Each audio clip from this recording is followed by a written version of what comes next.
Fani start ಮಾಡ್ಕೊಪ್ಪ. Okay. Okay, sir, shall we start? Yes, we can start. Okay, good afternoon, everyone.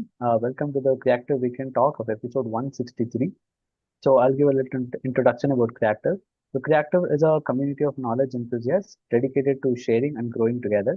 Our tagline is Knowledge Square. Sharing knowledge increases our knowledge. This also reflects our commitment to exploring diverse topics beyond the conventional. So every Saturday, we invite subject experts to share their insight on various subjects.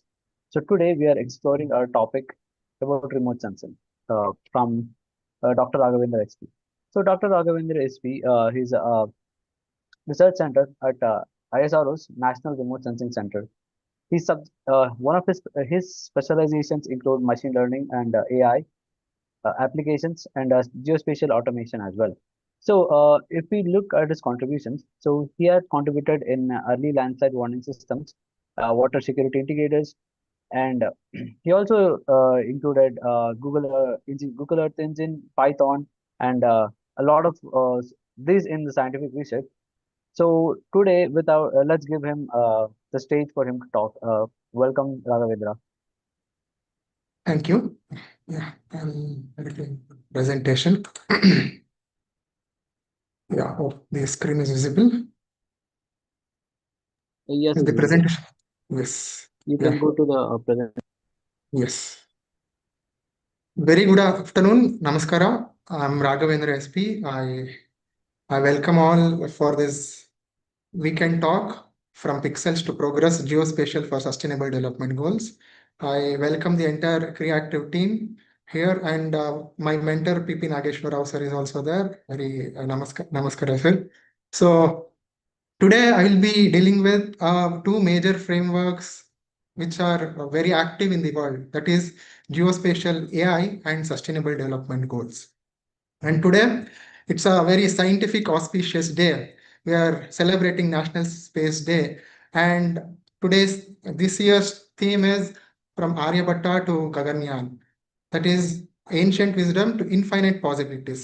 This reminds me of a very well-known Mankutimana Kagga prose by D.V. Undappa, which says, ಹಳೆ ಚಿಗುರು ಹೊಸ ಬೇರು ಕೂಡಿರಲು ಮರ ಸೊಬಗು ಹೊಸ ಯುಕ್ತಿ ಹಳೆ ತತ್ವದೊಳಗೂಡೆ ಧರ್ಮ ಋಷಿ ವಾಕ್ಯ ದೊಡಗೂಡೆ ವಿಜ್ಞಾನ ಕಳೆ ಮೇಳವಿಸೆ ಜಸವು ಜನಜೀವನಕ್ಕೆ Mankutimma. It is like a tree which is most healthy, which is having old roots with new sprouts, the new wisdom.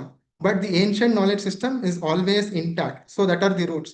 So in order to prosper sustainably in the world, there should be a scientific temper with the knowledge base. This is what I want to say. And this is what we have the talk for the day coincidentally. So we have two visionaries here. One is our father of Indian space program, Vikram Sarabhai.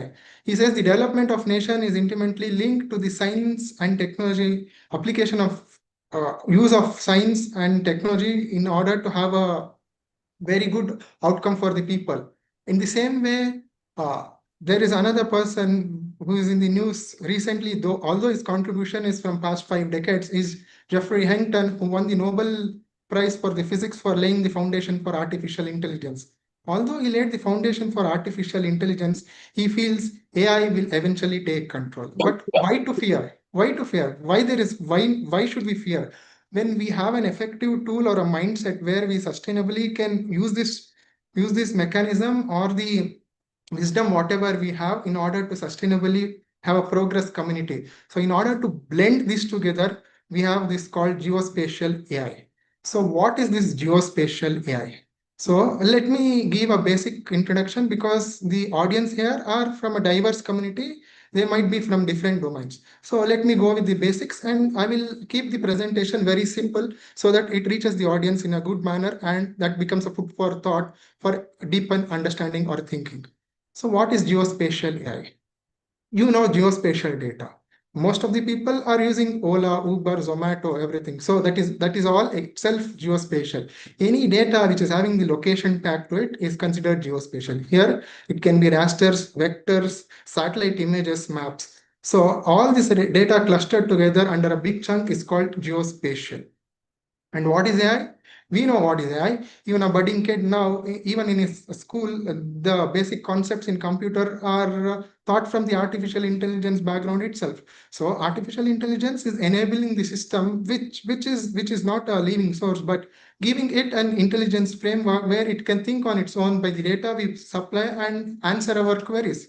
So what is geospatial AI? Geospatial AI is the intersection of geospatial data with artificial intelligence. So here we have Geo AI. So how to define it? So Geo AI is a powerful tool that combines strengths of artificial intelligence with geospatial data to unlock deep insights about the world around us. So this is the simplest definition of geospatial AI. So now coming to the second wonderful framework, that is the Sustainable Development Goals.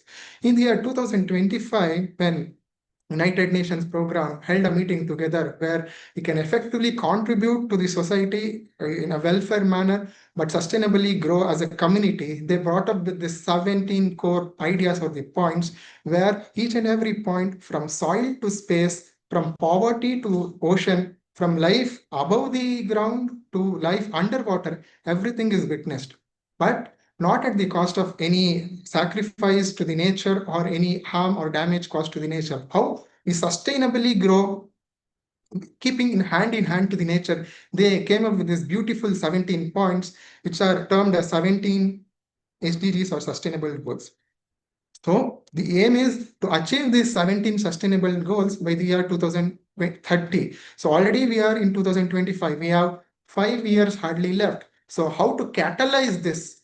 Catalyze this whole idea of achieving sustainable goals. Here, geospatial AI comes into picture. So what do? We have the sustainable goals as the core concept, as the main circle in our head, as the main time work or the frame wheel in the center. And we have the data from the satellite, and we have the AI technologies. So we have to integrate it together so that the sustainable development goals achievement, the process is catalyzed with the huge amount of open source geospatial data and artificial intelligence, thus resulting in decision making. So now the presentation would be in two parts where I will deal with the basic overview of sustainable development goals, what it actually aims for, and what geospatial AI can contribute to it. And I will give one or two live examples. But in the second half, I will deal with a deeper insight as how my work resulted out in achieving major sustainable development goals. So let's proceed. So the first SDG is no poverty. So this is a major concern for the whole world. Initially, after independence, when we didn't have bread to feed the stomach of the citizens. So when our nation leaders approached the world, they didn't turn up. So MS Swaminathan had to come up, and Green Revolution was taken into account, but it had its own causes and after effects. So in order to ensure equal access to resource, land, and opportunities, this sustainable goal is a major chunk where it gives a prosperity and happiness to the entire society. Once once a person earns to a minimum extent of living, so even the crime rate reduces, and he happily contributes to the society and the welfare of the whole community. So the main aim is to strengthen social protection systems for vulnerable groups, build resilience to economic, social, and climate related shocks, and remove poverty to a major extent. So how can geospatial AI contribute to this? Although geospatial AI cannot directly quantify this, there are other proxies from which we can quantify no poverty. That is, climate change does affect poverty is a study by Oxford University. So how does this happen? See, in the afternoon, due to this climate change, you might have witnessed in the afternoon, our work efficiency totally reduces. So the gig workers who work under the sun don't effectively work at that time. What's the reason? This is due to the climate change.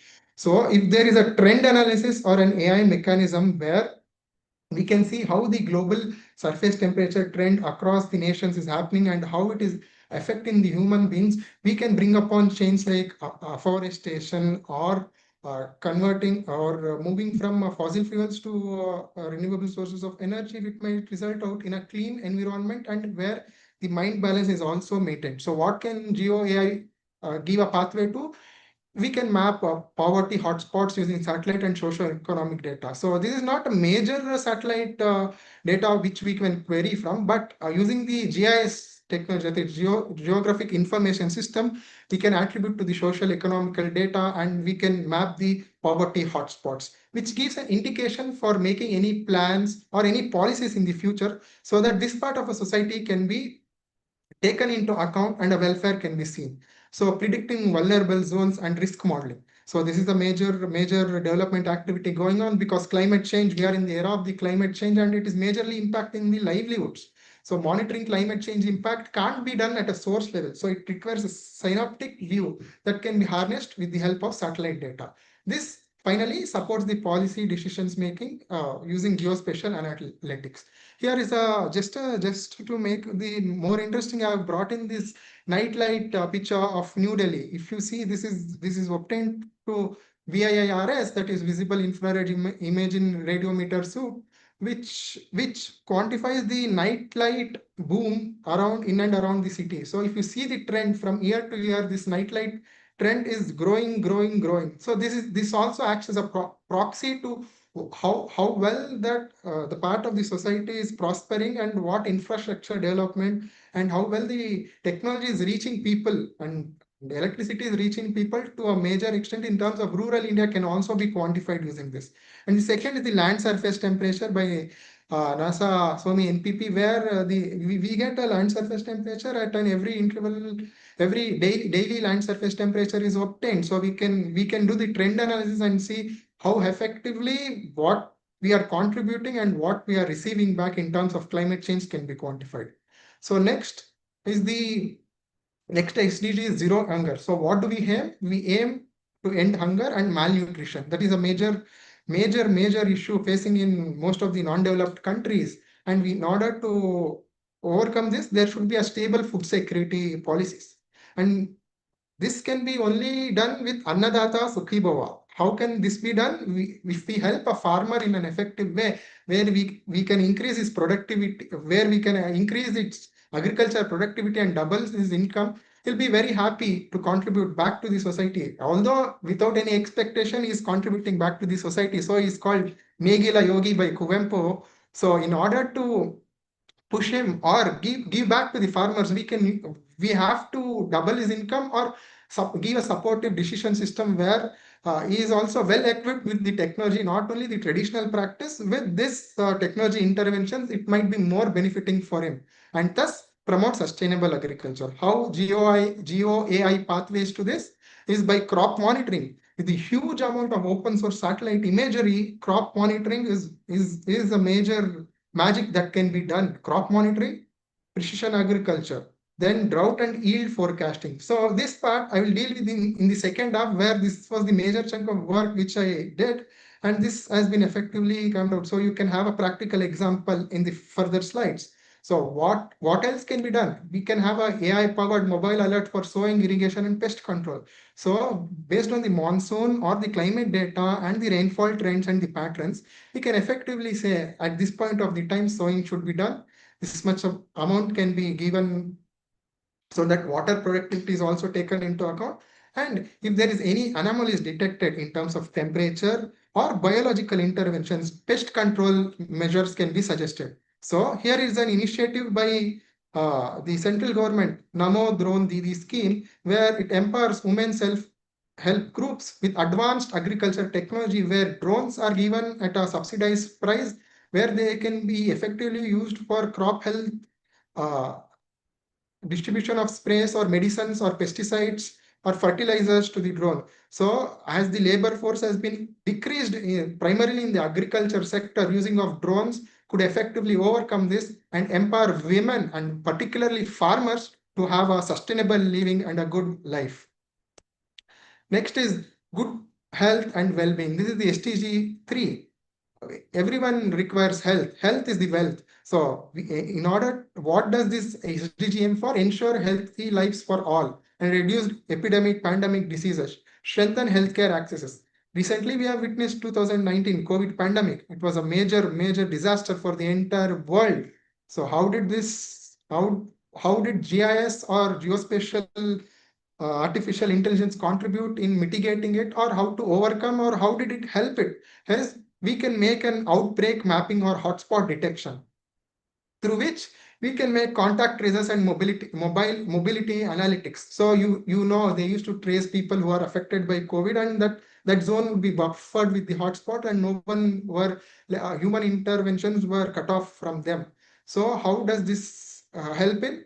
We have a synaptic view from the satellite or the GIS technology, where this can be done with a click of a mouse, or just by a small chunk of code, which doesn't require much effort. And this is very practical. So what does this do? It will help in supply chain logistics and healthcare resource allocation.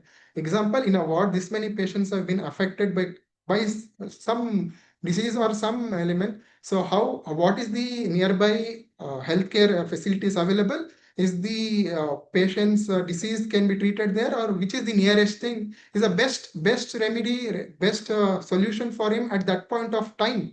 So Geospatial AI makes a pathway to this. So, as I said, accessibility of mapping hospitals and health facilities. And another major thing is this climate linked health. So, as the climate change is not only causing major disasters in terms of loss to the nature, but to the human, the pandemic and the epidemic spreads are wide. It is very wide, and this is directly linked to the climate change. And many of this is related to the temperature. We see heat strokes in many of the cities, and many advisories have been given. So how this all happens? This is due to the alert or the trend analysis using the artificial intelligence, where the model is fed in with the data, climate data from the satellite sources are fed into the model, which predicts how. So in this many days, this might be the heat wave, this may be prevailing conditions. So it is safe to stay at home. So this is what a major contribution of Geo AI in terms of good health and well-being. Next is quality education. So education is the major empowerment for everyone. So you may give food, you may give money, but lifelong resource is a quality education. So inclusive, equitable education for all, lifelong learning opportunities, and reduce digital divide.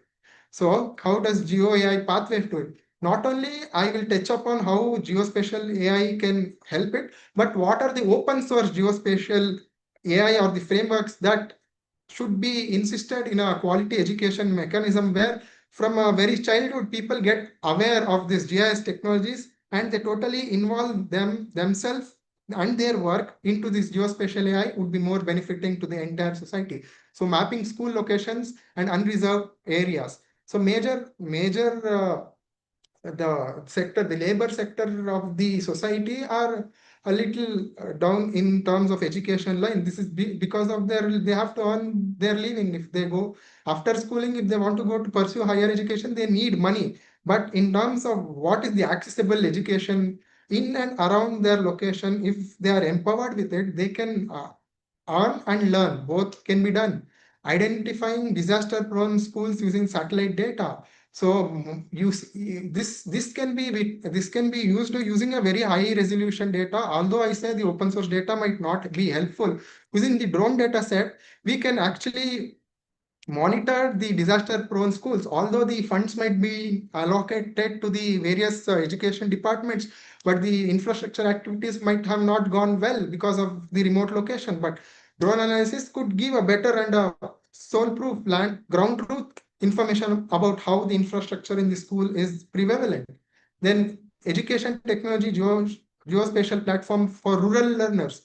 Main we see main most of the top notch of the industries are occupied by person from a very rural background. The belly fire in him makes him to learn. So if we empower him with the geospatial platforms or the learning, we can effectively give a major chunk contributing to the society. So what are the platforms? We have QGS, which is Quantum GS, which is an open source tool where anyone can learn.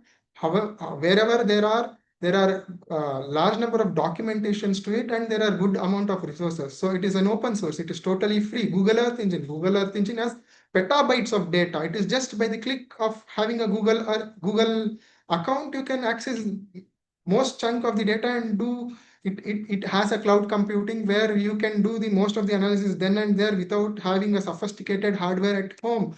So empowering QGIS and Google Earth Engine in school or the education is a major uh, empowerment we are giving to the children in learning and understanding. And we have ISRI.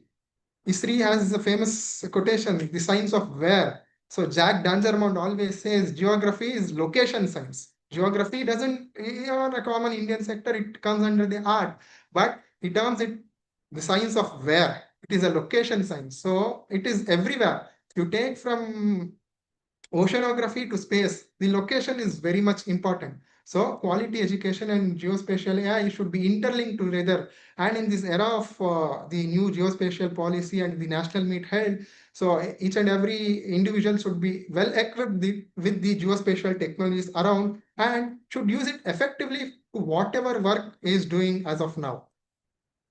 So let me move to the fifth SDG, the gender equality. So there should be end to the discrimination and violence, and equal opportunity should be given in terms of leadership and economy and empower girls and women. So a safe public transport is a major issue that is causing and major violence or whatever cases have been reporting is due to this nightlife travel. So how can this be done? As there are, you might be knowing many of these cab, they have pink caps where it is prominently reserved for women, where here we can use geospatial AI, where we can have the land resources, the the roadway, the connections, the nearby police station, the nearby hospitals, all mapped together, and we have an inclusive map called pink maps, where this will enable women in a protective manner to travel wherever she wants. And if there is any alert or trigger, that the nearest location or the nearest location where the stations, police stations can be enabled, where if she gives the ring, the GPS tracking would send the location and the tracking would happen and she would be saved. So this is a major contribution of GOI in having empowering women's and bringing up women's safety. Next one is a major one is the clean water and sanitation. So what does the SDG aim here? It is universal access to safe water and sanitation and improve water quality and efficiency, protect water system. So how does remote sensing help? Remote sensing, as a common individual, I want to say remote sensing is not just the RGB bands, whatever we see. There are multiple other bands like NIRs, where red edge, microwave. So this gives a typical signature where water quality can be monitored. So how this can be done? There are various indices where an in situ data is collected and a signature is seen. For this band, what is the reflectance if the water is clean? What is the reflectance if the water is dirty? So synaptically, we can estimate out in a large pool of water, what is the percentage of water which is being polluted. The another part is AI driven flood and drought early warning system. So I want to show you a case study where I did a couple of years back. It was on Kamrup floods of Assam. So this is the Google Earth engine. So I will just show you how SAR data, that is synthetic aperture radar, which is working in the microwave, can be effectively used in delineating the floods and assessing the disaster of the major chunk of areas prone and how many people are affected. So if you see this, the dark blue pixels, whatever you are seeing is a water body. That is the mighty Brahmaputra flowing across Kamrup districts. So it was hit by a major flood in the year 2022. So you can see in 2022, in the month of June, it witnessed a rainfall of 455 mm. It is a major devastating flood that occurred. So if you see here, these are the different layers. So I will show you how it was before flood and after floods.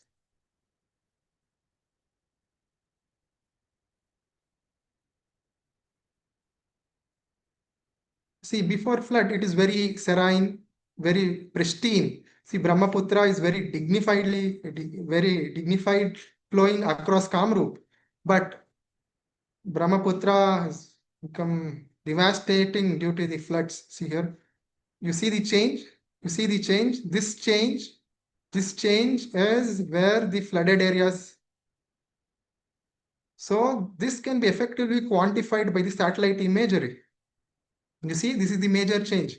But there might be proxies where there might be permanent water bodies that might be flood, but that might have been unaccounted for it. So we need to remove those things. So these are the permanent water bodies. As you see here, this was a permanent water body. But if you subtract these two, so I will show you whatever you see in the red is the flood affected areas. So we have the entire synoptic view of what is the total amount of areas affected by the flood. So any impact assessment or any safety mechanisms or any rescue operations could be effectively carried out using these flood zone maps. So even it quantifies the number of people exposed. It was around 68,000 people were exposed to the flood. This is based on the population data. So you see here,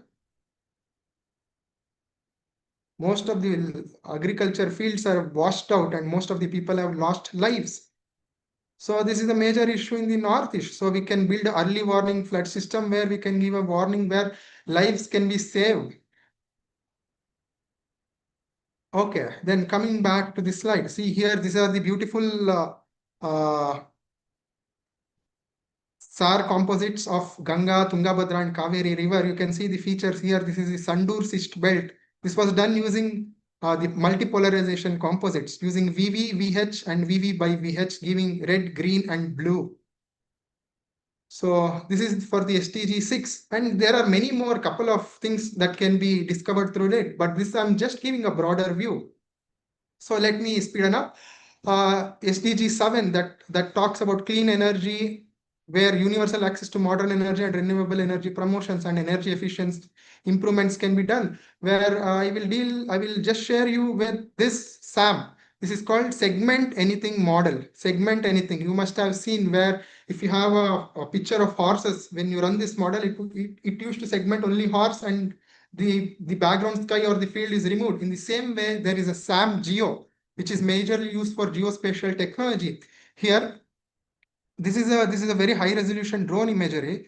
And you can see here the solar panels on the rooftops have been segmented by the SAM. So what can this result out to? We can make a policy where every house should have installed the solar panels can be monitored through this, and we can quantify the amount of solar energy harnessed and how the carbon credits can be matched through this. In a similar way, in the SAC ISRO's MOSDAC, we have the solar and wind forecast portal, where for every 3 days we give the solar flux and the wind in terms of the speed and the direction, through which we can effectively map out which areas are majorly suitable for installation of solar panels or windmills. So the next one is SDG 8, decent work and economic growth. This is where sustainable economic growth and productive employment for all and innovative and entrepreneurship is recommended under SDG 8. But geospatial AI can't directly quantify it. I won't say geospatial AI is a magic wand where it can do anything and everything you want. But what are the proxies through which this can be harnessed? See, this is the nightlight. As I discussed in the SDG1, this is the nightlight trend you can see in Bangalore. What was the pre-COVID trend and the actual trend? So the nightlife activities are also a part for the economic or the tax they get collected. So you can see a major trend here. So we can monitor the economic activities and smart urban planning and industrial hubs, site suitability, environmental impact assessments can be done.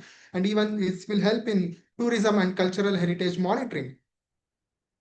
So next is SDG 9, where industry innovation and infrastructure, where resilient infrastructure, sustainable industrialization and innovation ecosystems are required. So what can GeoAI do? It can build you a digital twin model, which is a simulated model on your computer or on the software, where whatever parameters you want to bring in on the ground, you can actually bring it over here and see what would be the after effects, how well it can have a contribution to the society in terms of economy or socially or in terms of a moral value. So instead of investing hard cash on the ground, you can have a digital twin model where we can, with a simulated data, you can see whether the developmental activities we are planning to are in a way really helping the society or it is having the side effects. So this is a magic tool that can be used, the digital twin box. So it also helps in planning the logistics and supply chain management and detecting land suitabilities for the industries. Major of the real estates are now depending upon the geospatial technology as seeing how the progress of the land or the land rates are going. So this also helps in smart city planning. The Amrut initiative by the central government can also is also effectively using geospatial AI, and the PM Gata Shakti Yojan, which is for the connecting throughout India in the roadway network. So where minimum energy, maximum efficiency. So geospatial AI is a major hero there. Next is reduced inequalities. So there is inequalities among nations in terms of, it can be in terms of money, power, or education, anything. So we in order to bring political, social, economic inclusion and have a equitable policy and migration and mobility, how Geo AI can give a pathway to it. It can map the inequalities between urban and rural. So there is always a dividend between urban and rural. The amount of contribution to the economy urban is giving is more, but the amount of contribution it is giving in terms of pollution is also more. But the rural is having a balanced thing. So how effectively we can balance it? The spatial inequalities can be mapped. And migration and displacement tracking using Earth observation data is also a very good resource for bringing up the reduced inequalities, SDG 10.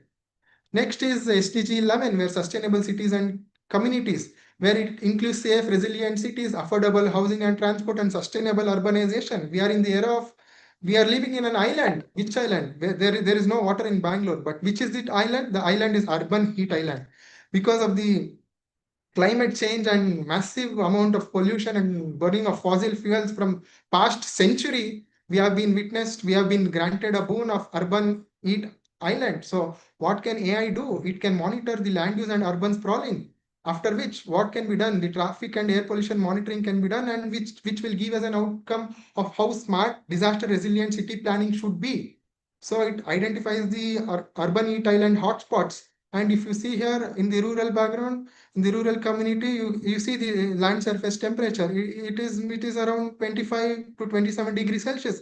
But as you proceed towards the city, it is reaching up to 33 degrees Celsius. So there is a major change of 7 degrees Celsius, which is resulting out in a, this reduces the work power efficiency, economic growth, and finally the human lifespan is also reduced. So you see in most of the institutions, we have the greenery or the terrace gardening in and around. Why? Because the natural gardens were cut out and the buildings were built upon it. So they had to do vertical farming or natural gardens. So, but what can Geo AI do? It can drive the uh, time series analysis of monitoring how this urban sprawl has happened and what amount of greenery should be ingested to it, so that they can effectively have a clean breathing air and have a fresh mind to work in the work environment. Next is SDG 12, responsible consumption and production. So, nature, as Mahatma Gandhi says, nature is here to satisfy the needs of the individual, not the greeds of the individual. So, needs and greeds, there is a clear differentiation. So, sustainable resource management is always to be a prime concern. We have to reduce waste and pollution and promote circular economy. So how this can be done? Usually we have seen in deforestation and mining impacts, which is having a major, it is affecting the lungs of the earth, is what I want to say here. So what geospatial AI can do? The drone technologies can be used for effectively monitoring the uh, mining activities, where it can quantify how much of mining activities have quarry has been done, and what is the limit they have, and what precise legal issues to be sorted out using the quantification of mining quarry can be done without use of very high manpower. This can be done with the help of the drone. And waste spot hotspot detection using with remote sensing. We see in major chunk of the city, the city seems to be very clean, pristine, but the outskirts of the city are the outcomes of the plastic dumps or the garbage dumps in and around the city. So when the officials enters through the city, they don't see the outskirts. They are in the city and they feel the city is very clean. But the major chunk, it is resulting the garbage in the outskirts, the major concern in terms of health and well-being. So monitoring waste hotspot is can be done effectively using GeoAI. And GeoAI also uh, helps in helps in resource efficiency in supply chain. So this is a major help of GeoAI in terms of SDG 12. Although it doesn't majorly contribute to it, there are proxies where we can use we can use Geospatial AI for SDGs. Next is the climate action. As I was speaking all the way, SDG 13 is climate action, that is combat climate change, impact climate resilience planning, and global climate cooperation. So you can see the land surface temperature trend here. As I told, daily data is available at a 5 kilometer resolution.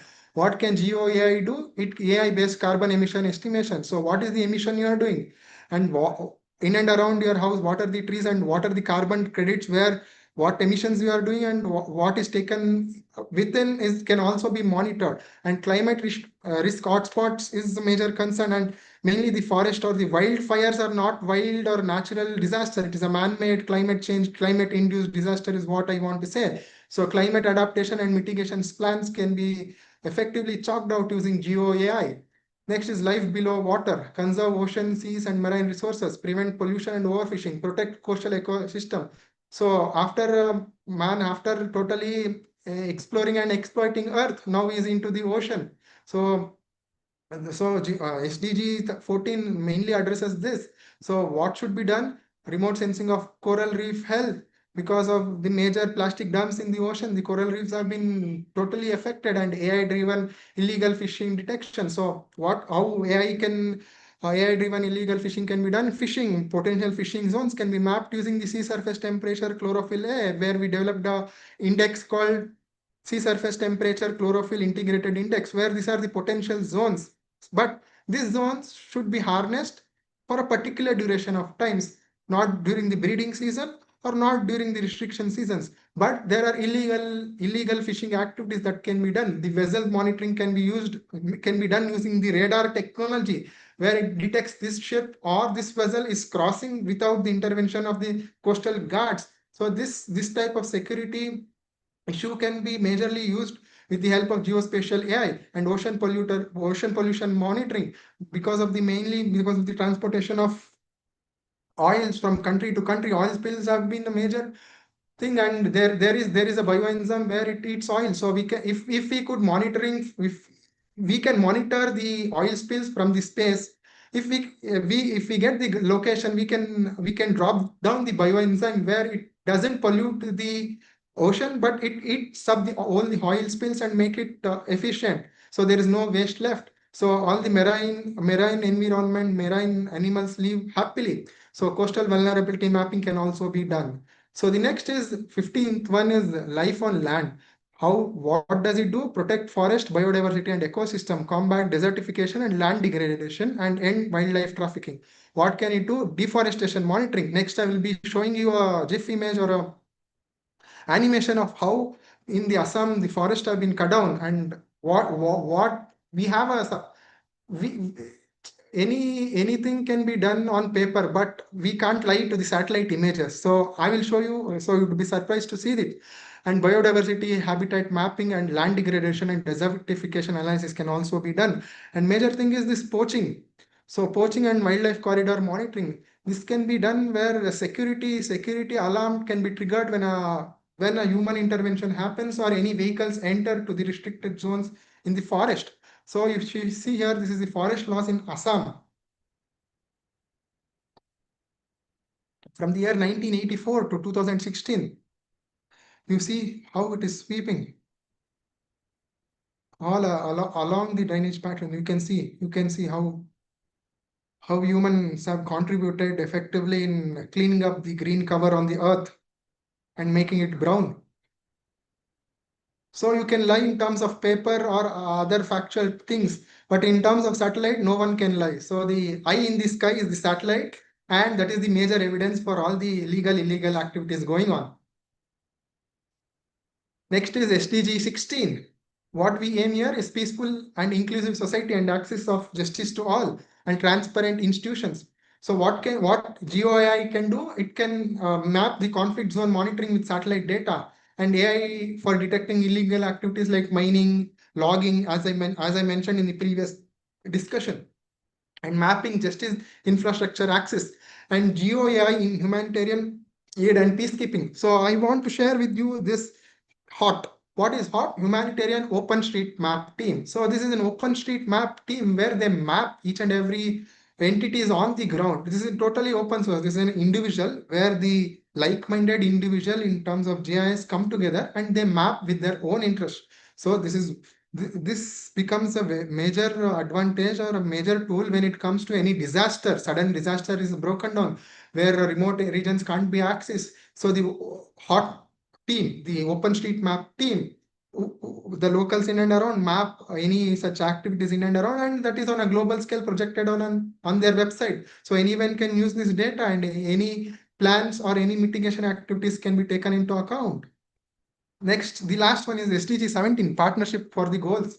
So what we aim in strengthen global partnership, share knowledge and technology resources, multi-stakeholder contribution. How Geo AI pathways to it? Geo Global Geospatial Data Sharing Platform. We have Open Geospatial Consortium, where it is standard.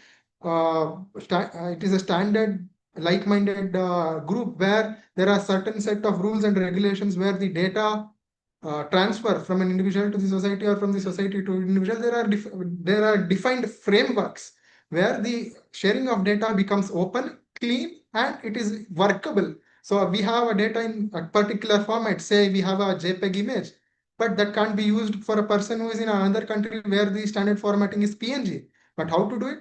We'll bring a standard format called GeoTIFF, where all the part of the world can use a single data type of different data sets. So this is one thing. The another thing is the charter mapper that gets alert that gets activated for every disaster, and the entire world is contributed to mapping any disaster, and all the openly available or the commercial platforms of geospatial also gives free data to this charter mapping whenever there is a disaster, when there is the disaster is active. So what does the charter mapper do? It at that particular location the charter is active and all the geospatial data is pulled into it, and individual can access it and map it in an effective way and provide his inputs to it. So next is GeoAI. Whatever I'm speaking now, GeoAI is a geospatial AI, is a open source Python package developed where many of the things whatever I discuss can be effectively done. There is no requirement of large chunk of coding. Everything is in this library. You can just do it in a two-way, because now the world is not about coding. The world is about prompting. So how well you prompt and what do you receive is a major clever or the smart intelligence that is people are harnessing.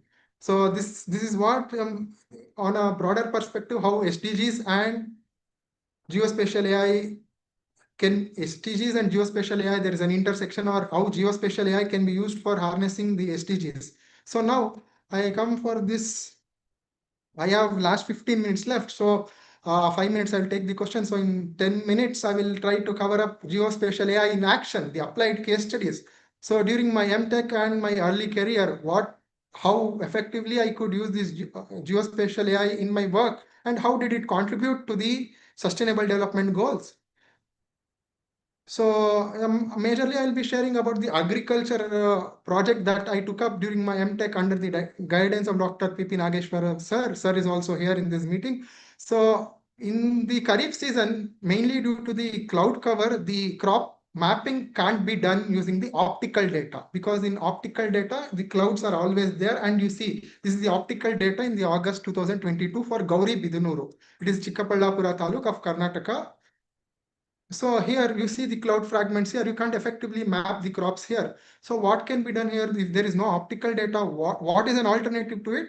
So the alternative to this is SAR. So this is the SAR data on the same. This is of a microwave. So what does microwave do? Microwave penetrates through the cloud so that it receives the information on the ground, whereas optical cannot penetrate through the cloud. So we effectively during the Kharif season, SAR data is a major push for mapping the crops. So this is a polarization composite done for the August 2022.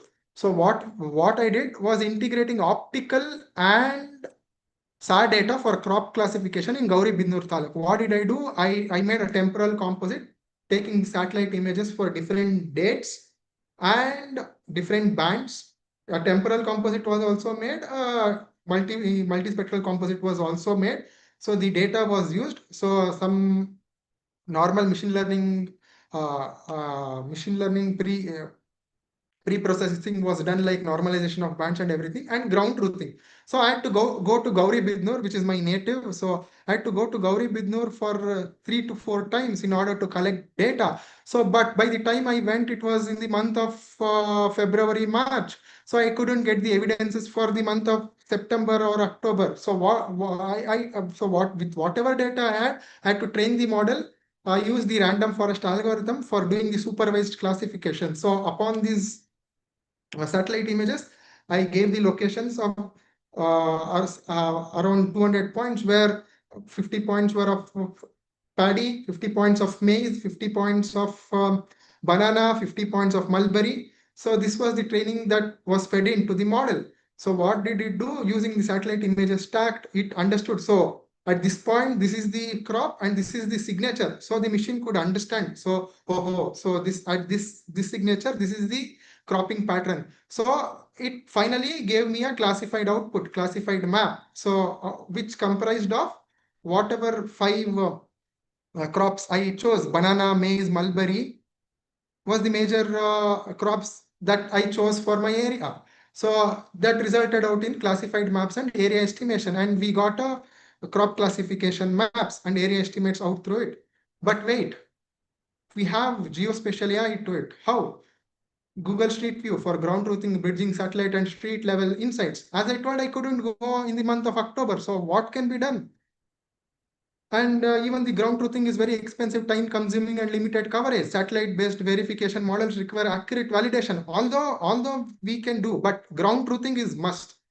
At least twice ground truthing is must, because whatever we see on satellite should be validated on the ground, because there are major other players also. Due to the atmosphere or other agent, there might be signatures varying. So ground truthing is must. But what effectively can be done? This is the Google Street View interface. You might have seen on the Google Maps. If you enable the Google Street View, you will get a point where you get a 360-degree image. So this is the images we get in and around. See, you see different crops here. So I have different crops. So now what to do? So I want to label it. So what to do? Can anyone answer how this can be labeled? I have around thousands of images. So what to do? So now in the era of artificial intelligence and chat GPT, we can query the chat GPT.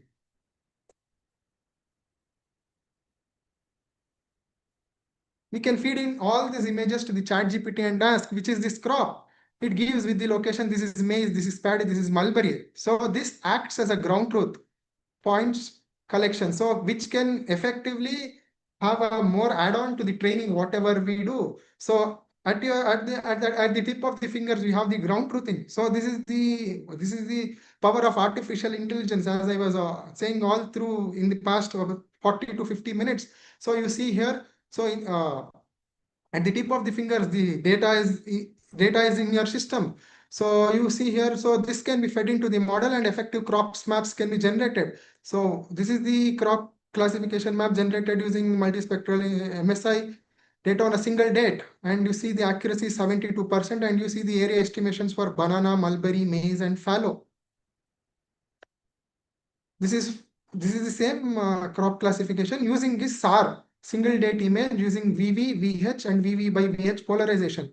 As the optical data has different bands like red, green, blue, NIR, sphere. In terms of SAR, there is a different polarization.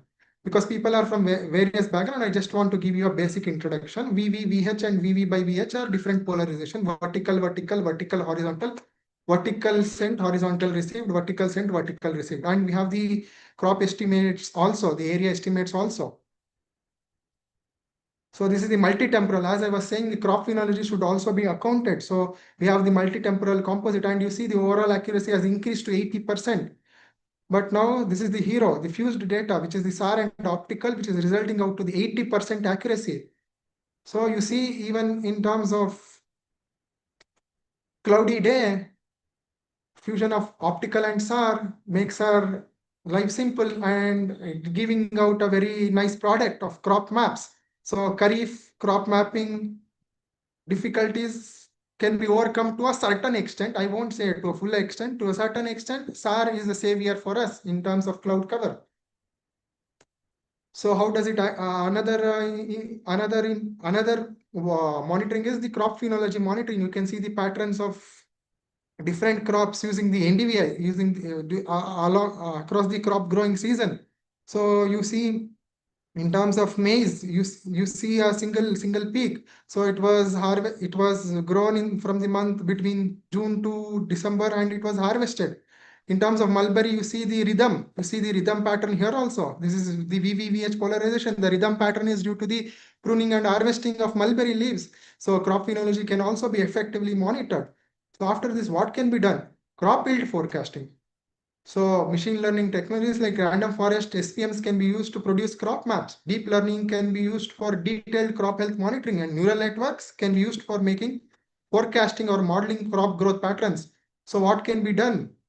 Using the spatial data and the geospatial artificial intelligence, here it is convolution neural networks. For every pixel, we can give the yield in count of kg per hectare. So I will just show you the model which was used for the STEC. This is a simple semi-physical model where we are using the data from different. The basic principle is how effectively the leaf harvest the sunlight falling on it. So the leaf surface area is taken into account, the insolation, the sunlight falling into it, what amount of photosynthesis is happening, absorbed photosynthetically active radiation is APAR. So how this, so the plant absorbs sunlight and photosynthesis happens, but the various parameters such as temperature, water scalar, so sometimes there might be drought. So water scalar will effectively pitch in what stress the plant is going on. Sometimes the temperature scalar, due to the variation in temperature scalar also pitches in. So it effectively gives the efficiency of how the plant can harness the sunlight in terms of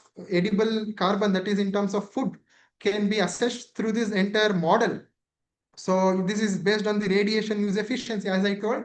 Aditya Jayate Vrishti, the IMD slogan, the sun brings the rain. In the same way, sun also is the prime source. So because of the photosynthesis, what happens? The plant leaves effectively does the photosynthesis activities that converts the carbon into edible biomass. So that biomass is estimated in terms of yield. So we have the yield. Finally, we have the yield. This goes as an input majorly in the welfare of farmers. Here in this STEC, this is an yield estimation systems through technology. This is under the Pradhan Mantri Fasal Bima Yojan. This is an input for claiming or settling the farmer insurance. So yield estimated out through this is effectively giving or protecting the farmer's right or welfare, because in situ methods of crop cutting experiment is very scattered and random. But here the satellite technology, the remote sensing technology, the science here have a synaptic view of the entire area or the district. It is having no bias to any farmer, because as the sunlight doesn't differentiate between poor farmer and rich farmer. This model is totally based on sunlight. So whatever is on the ground, it is effectively resulted out in this. So this finally helps in welfare of the farmers. So this is some of the illustrations of the photosynthetically active radiation, FAPAR. This is for Raichur and the water scalar and the temperature scalar. So finally, it resulted out in yield maps for every taluka level or every gram panchayat level. Yield maps can be generated. So this is how using the cutting edge geospatial technologies, SDGs can be achieved. So what are the SDGs achieved here? No poverty, zero hunger, sustainable cities, communities, climate action, life on land, and partnership for goals. How it protects farmers' livelihood, supports food security, helps in planning resilient infrastructure, and it also gives a major forecast in terms of flood and drought and sustainable land and water resource management. So STEC yield estimation systems through technology integrates institution, governments, and farmers together. So in a very well established way, science, geospatial technology is empowering farmers and also contributing to the society in a major way, removing hunger or making a very sustainable living even for the farmers. So this technology is a very good example for this. So we just have 5 years to reach the sustainable development goals. We need to shift overdrive. So how do we do? Using geospatial technology, as I told, It is a catalyst. So there are technology. So this is a high level slide that's why I kept it at the end. This is for the people who want to technology. As Steve Jobs always say, if you can't connect the dots looking forward, you can connect them looking backward. So you have to trust that the dots will somehow connect into the future. Same happens in the Swadesh movie. You might have seen the scene where the stars have been connected from the backward back engineering. So we have the problem, we have the technology. We should have a connecting dot where we can effectively harness the problem and technology. So next is the final slide. Thank you. And I want to say there are 17 goals. One Earth we share. GeoAI guides with wisdom and care. From space to soil, from oceans to sky, together we rise, leaving none behind. So if GeoAI is the compass, SDGs are maps. The future is ours if we walk it hand in hand. Thank you. So let's have the question and answers.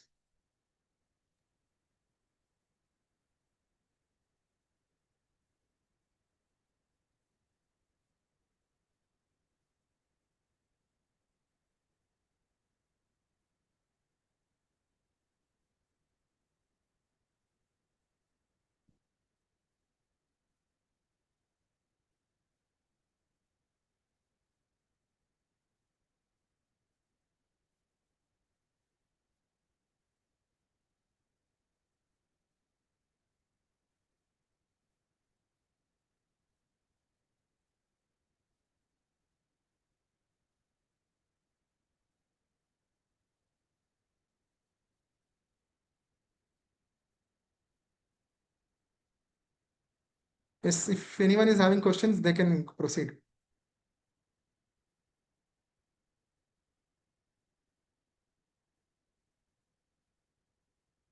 So hope everyone understood everything or didn't understand anything, or if you have any thoughts to share also, you can share.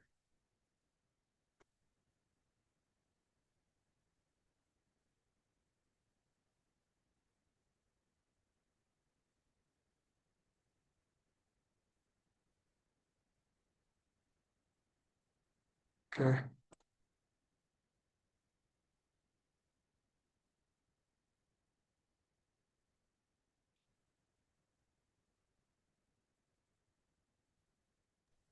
Hello. Yes. Yeah, so actually, sorry, I was trying to ask question. I was here Yeah. and not unable to hear it. So I think hopefully you're Yeah. hearing Yeah. it now. Mm, Yeah. So one of my questions is, so you mm, said you instead of using a PNG format or JPEG format, mhm. so you're creating your own format which everyone can use. Is Yes. that something? So I, so my concern here is, so wouldn't that be an inconvenience for everyone? Like you have to produce an image to this. So instead, what you can do is you can create a way where your AI can take image in any format and then convert it into your format. Like at the end of the day, as far as I know, it needs a 2D array. Yeah. So why don't you do that? Like, if I want to use it, then I can just take a picture from download, or I can just directly take a picture from a satellite archive and I can put it to you. But then again, converting it to another format, it will be an inconvenience for the user also. Mm, So, that's true. I totally agree with it. Like in order to overcome this inconvenience of different data, this policy is being pitched in. But there are varieties of open source tools where these interconventions can be done, as you said. So there are a couple of tools where this formatting issues can be negotiated. This is not a okay, strict or a stringent rule, which is honest, okay, but this is on a very global level where the data for the data sharing itself, not for anything more than that. Not oh, okay, any so strict rules have been. okay, okay. So, does anybody have any other questions?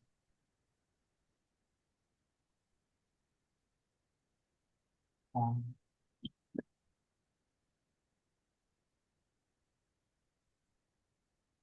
so also I wanted ask one more question. Yes. So so is this this machine learning model, is it built Mm. indigenously by like ISRO, or is there a lot of collaborations between other institutes, or the geospatial AI, is it built? Ah, Geospatial AI is a model where people from all over the world globe have been contributed to this and they have built the model. There is no there is no such contribution from any particular organization. It is Okay. only the like-minded people have gathered in and around and built that model. So it is openly accessible and multiple institutions have been taken into account. So it's not any having a banner of any particular institutions to account. Okay, so it's open source and anybody can use it. Yeah, But yeah, can anyone anybody also can. use it to train and train for their own purpose? Yes, yes, yes, that can be done. And now even this Google has this foundation models where it is already trained. So you need Okay, to train only a little bit requirement for your area. So there is oh, already okay, a okay. foundational built. So that type Mhm. of models are also very prevalent now. This alphabet that came in the Google recently, I'll just Okay, share the link in the chat. You can have a look at it. okay, okay. And for your particular training model, what was the accuracy and precision that you got for any of your Yeah. purposes? Yeah, yeah, yeah. So for my model, for different satellite data, like for the optical and SAR, the accuracies have been varied. But Mhm. good accuracy with a kappa coefficient of 78% and an accuracy of 80% was obtained for SAR data. Oh, okay. That's nice, actually. Okay, so I think there's one question in chat if you can look at it Mhm. and Yeah, yes, sir. Dr. Santosh is asking, were you able to identify any crop disease while crop yield forecasting?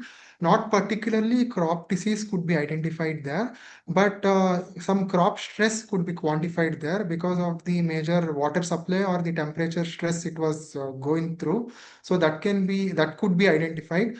Crop disease becomes a different realm on its own. So that can be done on a different scale. But in the yield modeling, crop yield was not predominantly identified, but the stress acted as a proxy to this crop disease or the stress it was undergoing, the temperature and the water scalar.